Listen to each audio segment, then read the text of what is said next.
Christmas Eve and you join me at the works party. Well,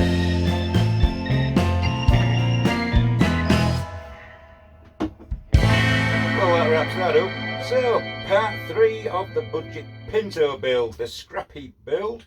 I'm thinking of calling it the Poverty Spec Pinto. So, what have I been doing this last week? Let's go take a look. So, just got home out in the garage, and we have a selection of cylinder heads to choose from. Some pistons in there. Let's have a dig about, see what else there is. Yeah, I'll dig that out and see what cylinder heads we've got. So, choice of cylinder heads. That does look the better one. That could be the one actually off the block we're using. This one is a 1600 and does have a smaller combustion chamber, which would raise compression. None of them are suitable for unleaded. However, I do have a plan for that, which I'll discuss in a later video. And here is another 2 litre block.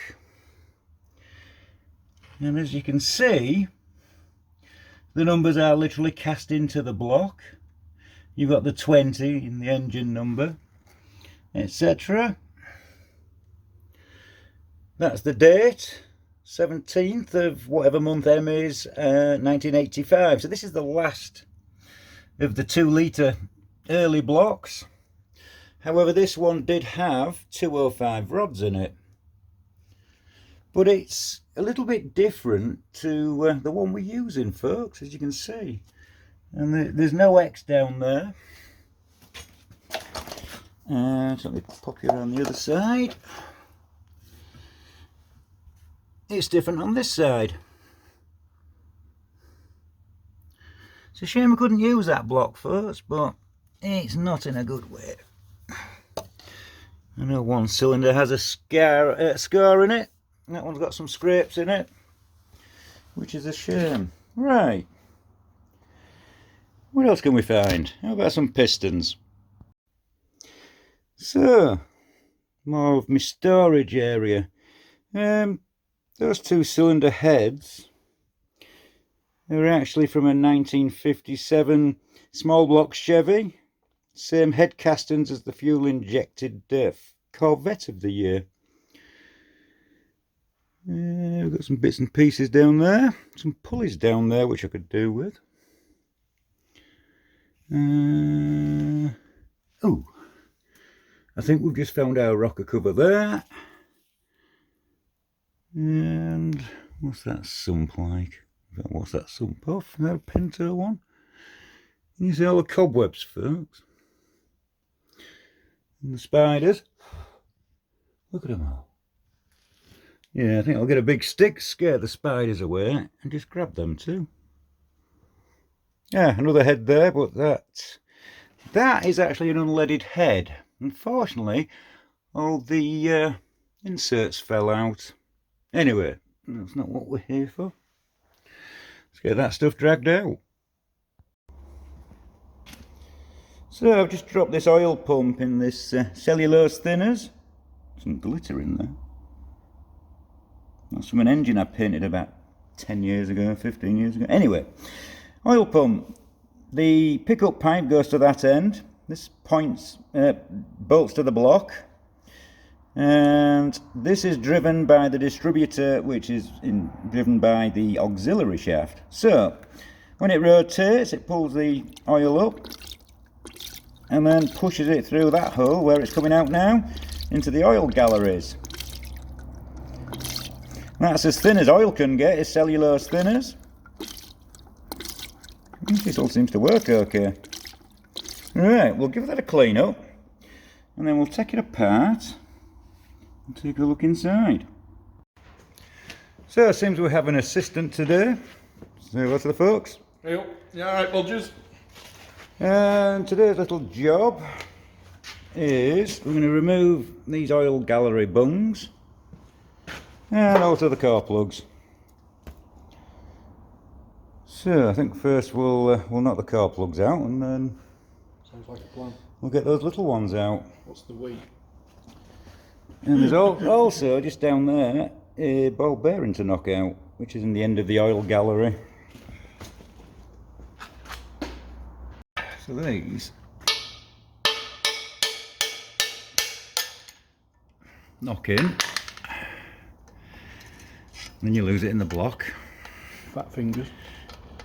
Switch it there a sec.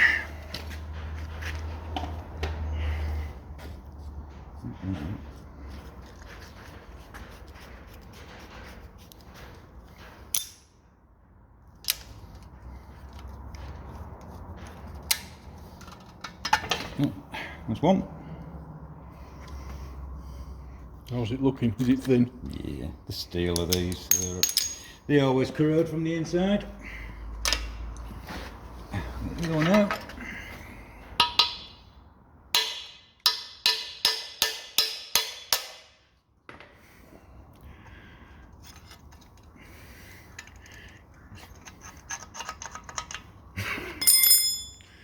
With the finger in.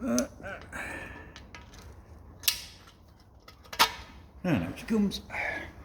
That's them two out. Yeah, bit crusty. Just a bit. Right, the next ones.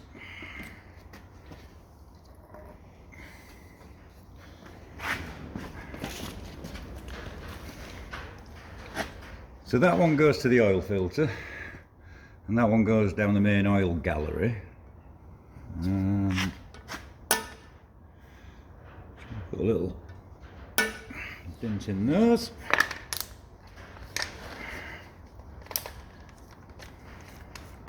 I'm just getting flashbacks to when I was a mechanic back in the day. I'm starting to realise there's a reason I gave it up. I don't mind this sort of work. Yeah, I could do it all day, to be fair. You'd be told where to go if it was something like a 2020 Audi or something like that. So, just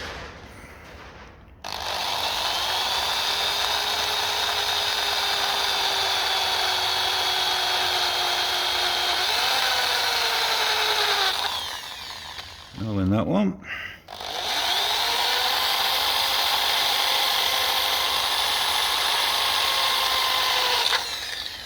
All in that one.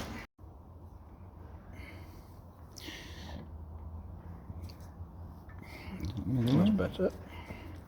Grabbing now. Let's hope it's got enough to grab on. So we can get some behind it.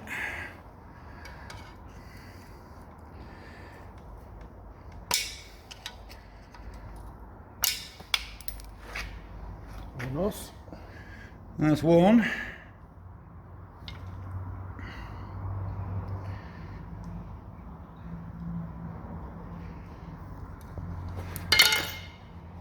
Scoop that.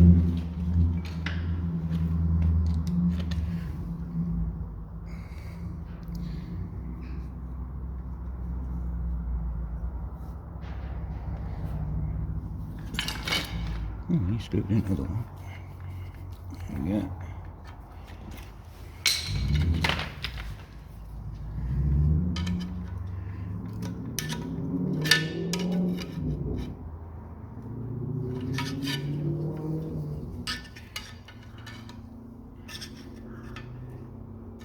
Okay, get on it.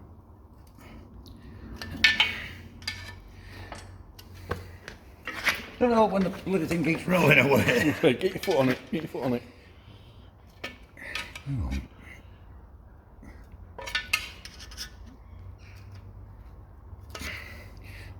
Just unscrew it a fraction, it might just.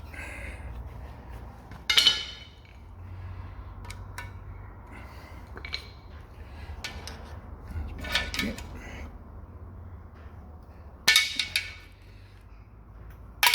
There she goes. And that's the other one there. Nice. Nice. So that's those two out. So that leaves a core plug on the back of the block and the little ball bearing at the other end of that gallery. Yeah. So, one more core plug. I'll have that one knocked out.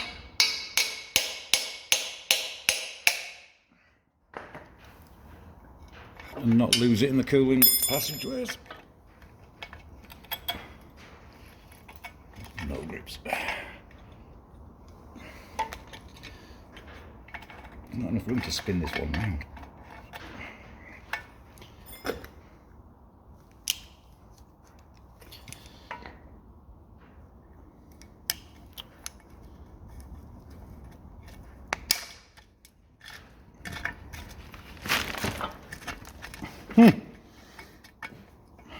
It's only become a two-man operation. Now we're getting it turned around so it'll pass out. I'm going to have to butcher it.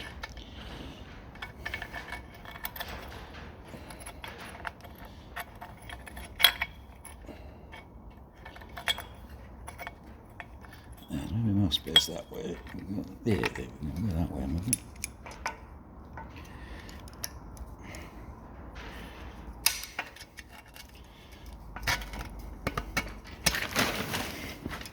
There we go, that's that out. We got it. Now I did find some new ones while I was rummaging for the old parts out the garage. And guess what? What? They're made out of brass. Which is a bit posh for this budget build. But shiny. They were in the garage, so I'm going to use them. Shiny. Now if I'd have had to have bought some, I'd have gone out for the old standard steel ones, but let's use the nice posh ones. Might as well make an effort. Next up, we have a little ball in the end of the block there. So if we just, You want to show the viewers your specialist tool? oh yeah, special tool. Bit of bar. Bit of scrap. So we'll insert that down the gallery. Then I'll see if I can catch it. So when it goes through the window of Andy's camper. Yeah. Right.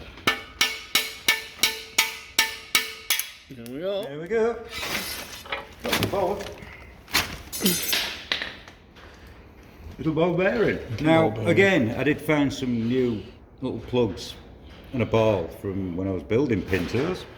Back in the day. At least we can strip the block out and make sure it's cleaned down the oil galleries. And how long is it since you was building Pintos? The last one was maybe 4 years ago. 4, not 40. 4. Okay. Yeah, not 40. During the war. Not saying you're old, but you're old. So, that can now be given its final clean. And we can start putting bits in it and get some bearing clearances on the crank. And hopefully get the pistons in, get the bottom end built up. Cool. Stop that. So I'm going to give these a rinse with some cellulose thinners, get them cleaned up. And see a few bits are work in progress. Now in here, we've got two pulleys soaking. They are either camshaft stroke auxiliary shaft. Now the top one is absolutely bog standard, was a bit rusty. The second one I actually cleaned up many years ago and then just put some lacquer over it. Hoping the lacquer comes off in this thinners. Anyway, we'll get them out and just give them a quick clean off, see what they look like. Well, this is the cylinder head I chose from all those in the garage. It's nothing special, it's just an early head. And to be fair, these heads, it doesn't matter if it was the Cortina, the Capri, the RS2000 or the Ford Transits, they were all the same casting. You can see it's sat and acquired a lot of overspray over the years. It was chosen mainly because it's got all its ball studs in, all its springs in, and they're still quite oily. Getting a bit bored of the rust. So what I shall do is give this a clean off and then we can take a better look at what we've got. It's noted these heads are not suitable for aluminium. What am I talking about? For unleaded petrol. due to the not having hardened valve seats. But we have a plan for that little problem, and you'll find that out in a later episode.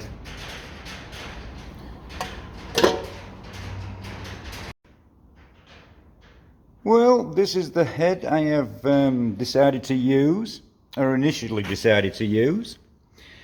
It's just an early 2-litre head, but I should say it could be good because look, it says it's okay twice.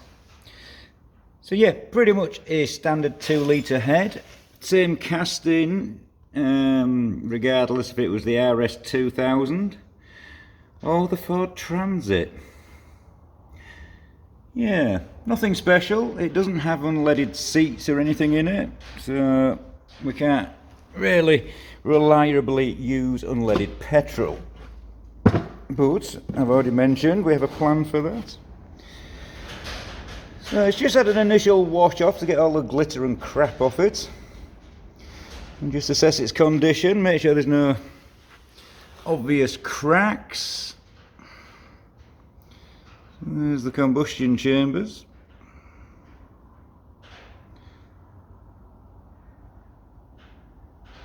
The 1600 cylinder head has a smaller exhaust valve and a slightly smaller chamber, not quite as deep. Some people used to fit the 2-litre with the 1600 head to give it high compression. And speaking of compression, when I was looking at all the cylinder heads, this lip on this one was thinner than all the rest, suggesting it may have been machined in the past. Hopefully somebody decided to take a good wedge off it to get the compression up, which would serve our purpose. So, exhaust side of the head, and the spark plug holes.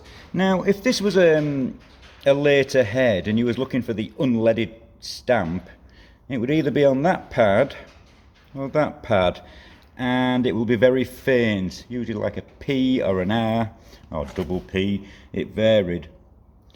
So you can see in there how those exhaust valves look quite oily. And the Pinto engine was renowned for stem seals, the oil stem seals on the valves. So let me just flip this back over. So you can see the spring, you can see the valve going through, and that bit at the bottom there is a rubber seal. And if we look at all the inlets, you can see them there. They have a little spring around the top to keep them tight to the seal. But unfortunately the exhaust valve ones have actually moved up. Let me spin the head round and you can see better. You can see that one is right up at the top. That one's still quite low down. That one's moved up. And that one's still down. Sometimes that can be just from not actually just fitting them quite right. Sometimes they're cheap and nasty and don't fit right. Yeah, just one of those little problems we face. So, inlet ports for the Pinto, really, in a standard form, are a little bit too big. And I found when modifying these heads, you don't need to make them bigger. A little bit of work more in the port bowl down there. So behind the back of the valve and the seat area. But no, a rough bottom port is quite good as well. Helps fuel reatomise into the airstream as it comes past. Yeah, I may do a little bit of work to this head. Not decided yet, we'll have to wait and see. One thing I am going to do though is remove the valves, and I think I'm going to replace those valve springs with some others that I've got lying about, which I believe were probably made by Kent and a little bit stronger than those. The removal of the valves on the Pinto cylinder head is relatively easy if you've got the correct tool, a valve spring compressor. And it's basically just a matter of compressing each spring, removing the two retaining collets out of there, and then letting the pressure off the spring. We can then withdraw the valve, the spring, the collet, the retainer, and everything. And what we'll do is we'll leave them in order in a tray so we know where they came from. So what we shall do is we'll take the inlet ones out first, flip it over, and then whip out the exhausts. Right, start off at this end.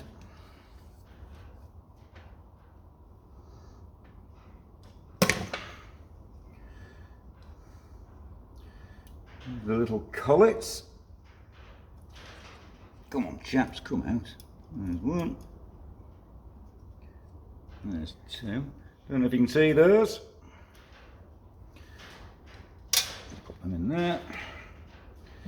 Let the spring pressure off gently. So there we have the valve spring.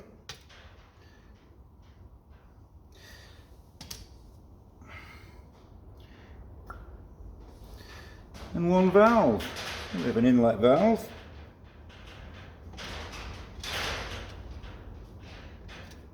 Just keep everything together.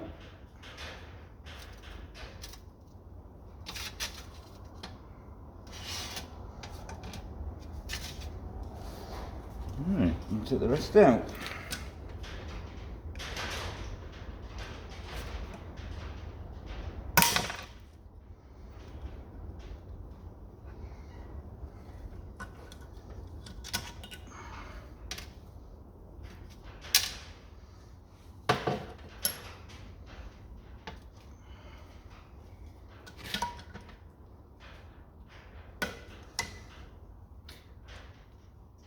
Has to be said, these valve springs feel very weak, but they are probably 40 years old at least.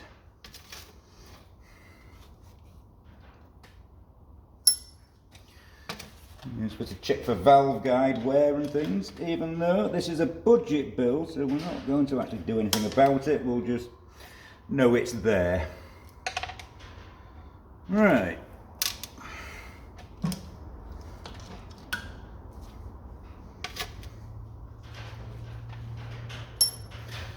That's all the inlet valves out. They don't actually look too bad.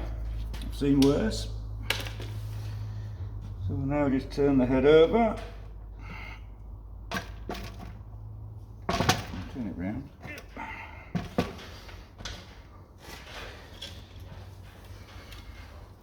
And take out the exhaust. And these will be the telltale signs of the condition of the head.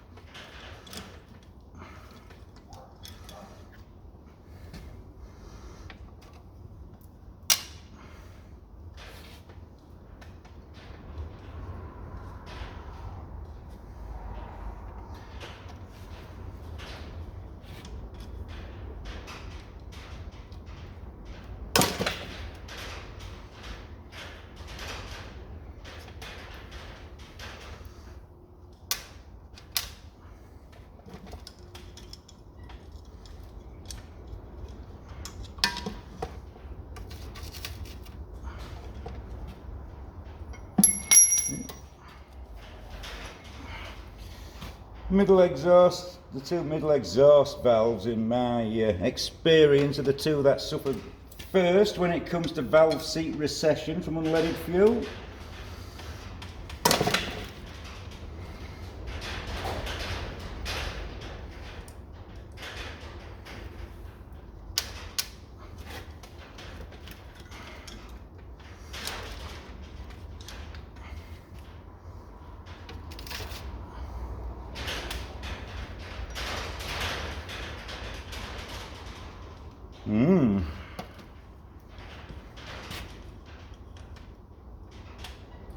Last one.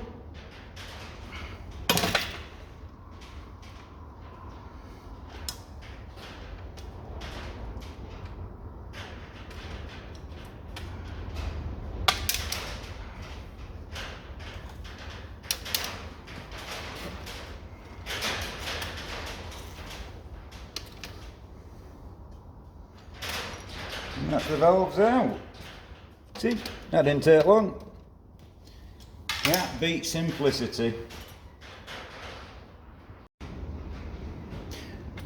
If you excuse all the rattling and banging, it's a bit windy outside.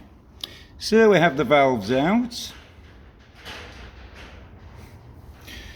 And yeah, I'd say it was running a bit rich in its final days of running.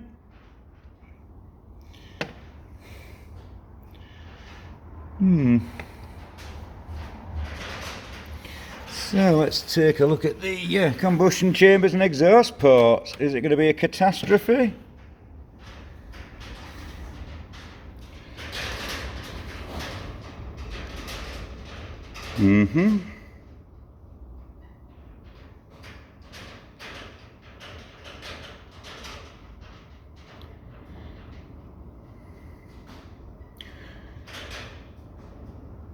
I've seen a lot worse.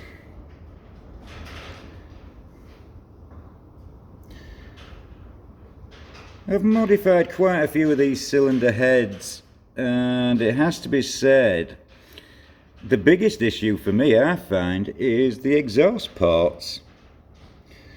They seem to restrict things somewhat. On a otherwise standard engine with these modified, you can increase your rev range considerably.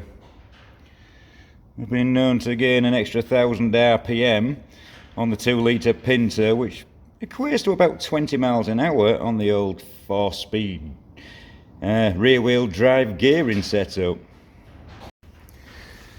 The pesky valve stem oil seals.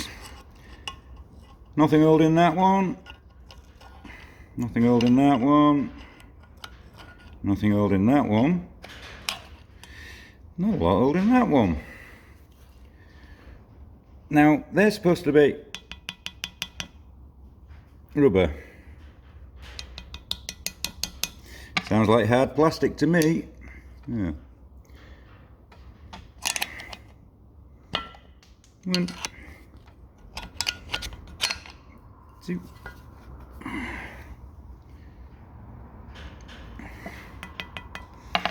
Not quite as hard, but they don't have the heat of the exhaust valve. Very poor design, and a lot of the smoking is when these go hard and they don't nip to the valve stem, and they also don't actually stay attached to the where the valve guide comes through. Bit of a bad design. Some people, but I believe, use the CVH engine valve stem oil seal, which I'm pretty sure has an integral sort of washer that sits under the valve and will keep the stem seal in place. But not the end of the world to change them.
Well, I've done a bit more cleaning off so we can actually see what we've got.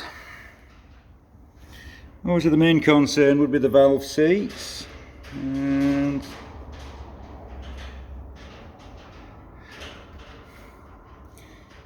I've seen a lot worse.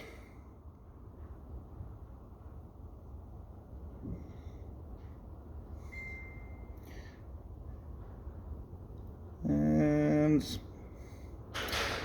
the good old restrictive exhaust ports.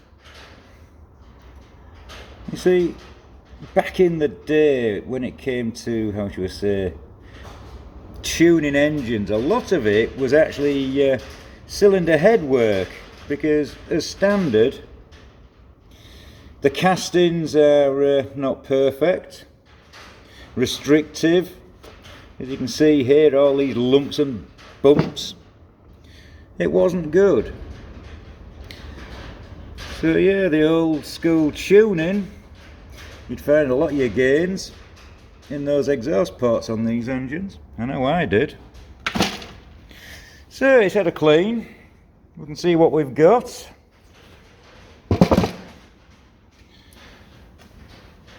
It will need further cleaning, but for now this will do. And I'm guessing it's okay because it does say so.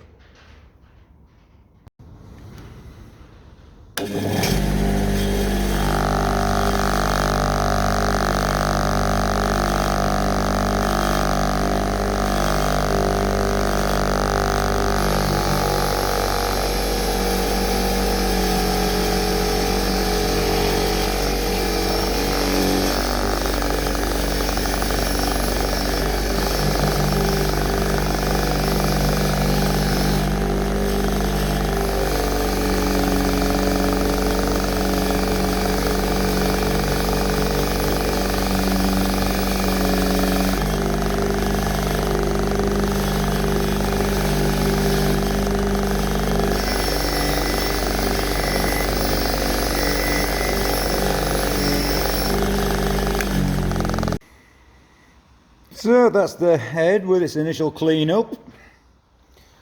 It's nothing special, but I'm pretty sure this is actually a Escort RS 2000 head. It looks to be the most recently stripped old type head, and that did come off an RS 2000. So valves, they'll pick up very well. Give them a quick clean off. They're not too bad. That's an inlet valve. And this is the exhaust valve, which again, the actual valve is in really good condition for, how to say, an early type valve and head that should have leaded fuel but didn't towards the end. Or did it? Because there's definitely no valve seat recession going on. They are in quite good condition. And so give them all a bit of a clean off. And all the exhaust valves, pretty much, I would say, just want lapping back in. Can you focus on it? Yeah. Not too bad. Not too bad at all. So, with everything, how should we say, chosen to use for the main components, we'll make some more progress on the cleaning, and we may just have to do a little bit of work in the exhaust ports. Just help it sing a little bit better. Yes, as standard, the 2-litre engine ran out of steam, shall we say, at 5,500 RPM. Ironically, the 1600 Pinto, when in GT form, so basically it had the 2-litre camshaft, the twin-choke Weber, with its short stroke, like to rev, and those would see 6,500 RPM. So that's a full 1,000 RPM more. And when you start doing a bit of port work, etc., with the 1600, suddenly it becomes a better engine than the 2 litre. More so if your vehicle's only lightweight. I forgot about this stuff. Dropped some rusty pulleys in here the other day. They've been in here ever since.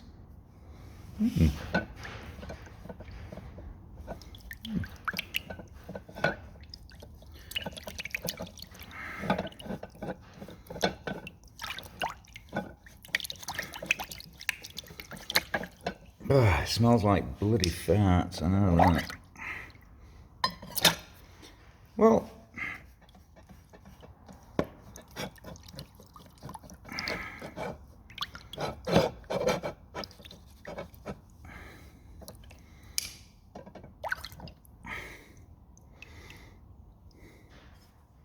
that's not too bad at all. So what the pulley's like.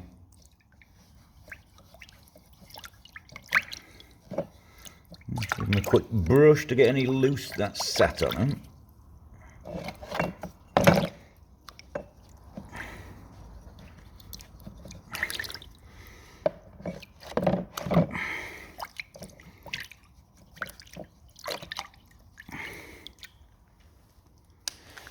Okay. There's a little bit of paint on that one. However, that's not bad at all. Not bad.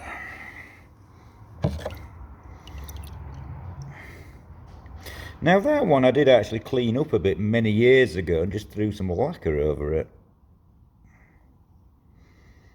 But the back was left, well, it was very rusty, to be fair. That's not bad at all. Yeah, I think what I might do actually is go dig out a lot of the other pulleys I've got kicking about, and we'll compare them, because the 1600 actually had a slightly different pulley, and when you lined them up with everything in there lined up, it put it half a tooth out, which gives you advantage on altering cam timing. Another little Pinto tuning tip from Standard Parts. So there we have it. We have a block and a crank. I did measure the crank up when I first put it in storage, and it measures up good. Cylinder bores aren't perfect, and we've got that bit of a score on number 1 going on. However, like I keep saying, this is just a piss about build. It's just for a bit of fun. It's not like it's going in a car or anything. So, cylinder head. The valves themselves, let's pick one at random. An exhaust valve, that one. See if we can get it to focus in on that. The seat area, where it touches the seat, isn't that bad. This head does not have hardened valve seats and requires leaded fuel. So when they get run on unleaded, it tends to pull the valve into the head. They basically weld together and then break apart, and the valve actually gets recessed down lower into the head, eventually causing a misfire, and that's when people notice. So this valve is number 3, so if we just pop that in there. Now, we don't expect perfection, do we? But I don't know if you can see that.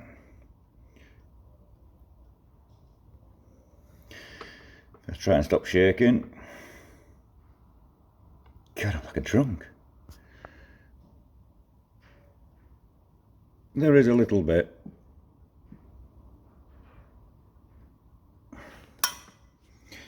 But it's not too bad.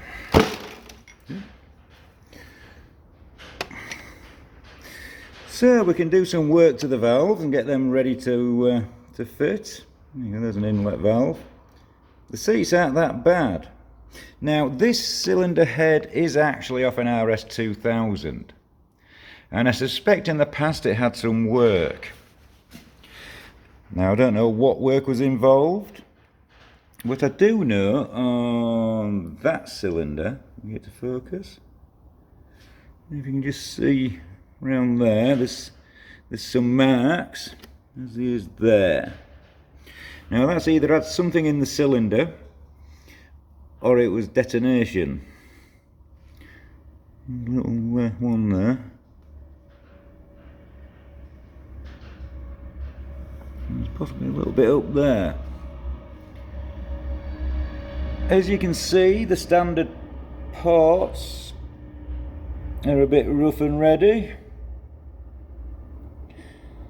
They're not the best port in the world. However, I've never actually bolted one of these cylinder heads back on that has been standard. I mean, even if you're just cleaning the port surfaces up to get rid of all that crap, that's the difference between hand built and factory built. But the head's quite good, it's usable. Still got a head, block and crank. Managed to find a half decent rocker cover, an oil pump there which will clean up and can be reused. We've got the oil pickup pipe still to be cleaned. We've got the pulleys there, one for the camshaft and one for the auxiliary shaft. They've just been in the evapor rust and I'm quite impressed. Now I chose these pistons literally because there was 4 of them and they didn't look too bad at first glance. However, they're not perfect. That's number 4. So this obviously came out of that RS2000 engine because all those little marks on there match number 4 on there. And it had a hard life. There's no bearing in that one. We've got one with a bearing. Yes, the shell bearings didn't look very happy. I'd say it maybe had some work, but it was either done incorrectly, or when the engine was back together, it had fueling issues, ignition issues. I suppose it had petrol issues because it would have had leaded fuel. So that's where we're at, folks. There's a few pieces hiding in cellulose thinners, having a soak. As for the pistons, not sure yet. I do have some spares like that, so I may mix and match and make up the best set. So I think that just about covers it. Well, at least we now know what we've got and a bit of a plan of what we're going to do. So I'd just like to wish you all a Merry Christmas, a Happy New Year. I hope you have a good one. And I hope you join me in 2024 for more interesting videos on anything old mechanical, old World War II, old World War II engines, and we may have a surprise on that one. So, catch you on the next one.